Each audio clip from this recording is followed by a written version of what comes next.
ماں باپ کی خدمت، ماں باپ کی شان پوچھنی ہے تو ان سے پوچھئے جن کے سروں سے یہ باغ ڈر چکا ہے، جو ترستے ہیں کاش ہم اپنے باپ کی شکل کو دیکھ سکتے ہیں، جو ترستے ہیں اپنے بابا کا نام لیتے ہوئے، جن کے سروں سے ماں۔ اگر آپ پہلی مرتبہ ہماری شریف لائے ہیں پلیز سبسکرائب کر لیجئے۔ حسن بصری رحمہ اللہ کی والدہ جب فوت ہوئی اور انہیں دفن کر دیا گیا تو بہت روئے، بہت روئے۔ لوگوں نے کہا عجیب بات ہے، اتنے بڑے امام ہو، اتنے بڑے شیخ ہو، ہمیں صبر کی تلقین کرتے ہو اور خود رو رہے ہو۔ کہا میرے رونے کی وجہ یہ ہے، سننا ذرا حسن بصری کے جملوں کو، میرے رونے کی وجہ یہ ہے کہ ماں باپ کی صورت میں میرے لیے دو دروازے اللہ کی جنت کی طرف کھلتے تھے کہ میں ان کی خدمت کر کے جنت کو پا سکتا تھا۔ آج ایک دروازہ بند ہو گیا، اب میرا صرف ایک ہی دروازہ جنت کی طرف کھلتا ہے۔ یہ بوڑھے ماں باپ مصیبت نہیں ہے، انگریزوں کی تقلید کرتے ہوئے ان کو اولڈ ہاؤس میں جمع کروانے والوں، ان کو بوڑھے خانے میں پھینک آنے والوں، آج تم ان کے ساتھ یہ سلوک کرو گے، کل تمہاری اولاد تمہارے ساتھ یہ سلوک کرے گی۔ یہ اللہ کی رحمت ہے، یہ اللہ کی نعمت ہے، یہ اللہ کی عطا ہے۔ حسن بصری کہہ رہے ہیں میری ماں اور میرے باپ کی صورت میں میرے لیے جنت کے دو دروازے کھلے تھے اور ایک کے فوت ہونے سے آج جنت کا دروازہ بند ہو گیا۔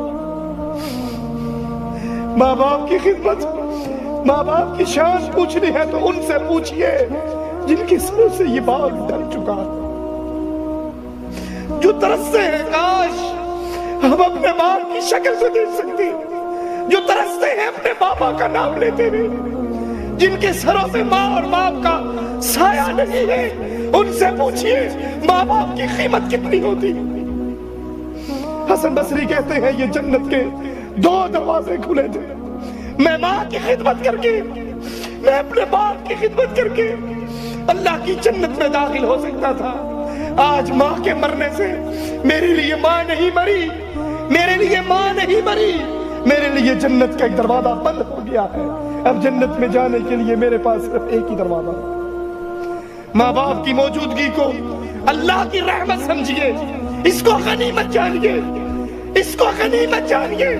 اللہ کی قسم کھا کر کہتا ہوں دنیا کی ہر چیز انسان کو مل سکتی ہے، ماں باپ کی نعمت گزر جانے کے بعد دوبارہ نہیں مل سکتی۔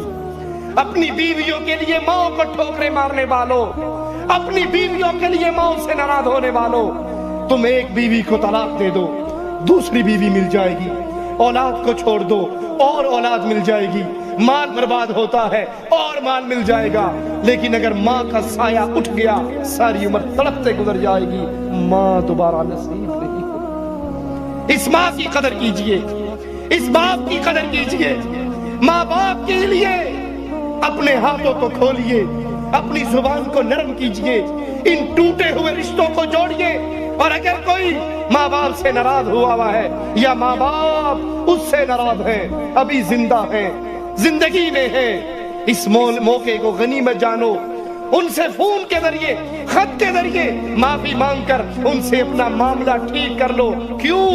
یہ ماں باپ یا جنت ہے یا جہنم ہے۔ اگر یہ راضی ہے تو انشاءاللہ جنت کا سفر بڑا آسان ہے، اور اگر یہ ناراض ہے، اگر ماں باپ ناراض ہیں، اور وہ ناراضگی اللہ کے ساتھ کفر اور شرک کرنے کی دعوت پہ نہیں، اپنے حقوق پر ناراضگی ہے کہ آپ ماں باپ کا حق ادا نہیں کرتے، تو پھر سمجھ لیجئے جہنم کا راستہ بہت آسان ہے۔ ایک نوجوان اللہ کے نبی کے پاس آیا، آ کر کہنے لگا یا رسول اللہ صلی اللہ علیہ وسلم، میرا بابا میرا مال لے کر اپنے بچوں پہ خرچ کرتا ہے۔ اللہ کے نبی نے اس کے بابا کو بلا لیا اور کہنے لگے کہ تیرے بیٹے نے شکایت کی ہے کہ تو بیٹے کا مال لے کر اپنے بچوں پہ خرچ کرتا ہے۔ تو بوڑھا کہنے لگا یا رسول اللہ صلی اللہ علیہ وسلم، میرے کون سے بچے ہیں؟ اس کی بوڑھی ماں ہے اور اس کی 2 بہنیں. میں اس کا مال اس کی ماں اور اس کی بہنوں پہ خرچ کرتا ہوں. میرے اور کون سے بچے ہیں, میں کن پہ خرچ کرتا ہوں؟ پھر اپنے بیٹے کو دیکھتا ہے, اپنے بیٹے کی طرف نظریں گاڑتا ہے, جیسے زبان حال سے کہہ رہا ہو, بیٹا تجھے بچپن سے میں پالتا آیا, تمہارا بچپن سے خرچہ میں اٹھاتا آیا, تمہاری ایک ایک ضرورت کو پورا کرتا آیا. کس لیے؟ اس بڑھاپے کی عمر کے لیے کہ تم ایک مقام پر پہنچو گے, اپنے باپ کا دست و بازو بنو گے, اپنے باپ کا ہاتھ پکڑو گے, اس کی بوجھ کو اپنے کندھوں پہ اٹھاؤ گے. اگر تو میرے ساتھ نیک سلوک نہیں کر سکتا تو ایک پڑوسی والا سلوک ہی کر لے. جو احسان بچپن سے لے کر آج تک میں نے تجھ پہ خرچ کیا ہے, کم از کم میرا وہ احسان ہی لوٹا دے.